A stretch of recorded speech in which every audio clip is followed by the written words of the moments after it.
Құрметті ата-аналар, сіздерге заң мен тәртіп қағидаты аясында кәмелетке толмағандардың жауапкершілігі туралы заңдарды түсіндіреміз. Бала не істеп жатсыз? Біреудің атына бір телефон. Білесіз бе қылмысты жаза екенін? Ұрлық жасау Қазақстан Республикасы қылмыстық кодексінің 188 бабына сәйкес 10 жылға дейінгі бас бостандығынан айыру жазасы көзделген. Буллинг жасау Қазақстан Республикасы әкімшілік құқық бұзушылық туралы кодексінің 127 прим. 2 бабына сәйкес кәмелетке толмағанды жәбірлеу, буллинг немесе кибербуллинг жасау, ескерту немесе 10 айлық есептік көрсеткіш жазасы көзделген.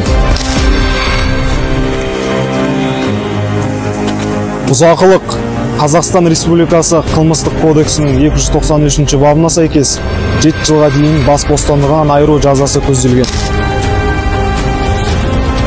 Бопсалау немесе қорқытып алу Қазақстан Республикасы қылмыстық кодексінің 194 бабына сәйкес 10 жылға дейін бас бостандығынан айыру жазасы көзделген.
Құрметті ата-аналар, балаларыңыздың құқық бұзушылыққа бармауы ең алдымен сіздердің назарыңызда және бақылауларыңызда.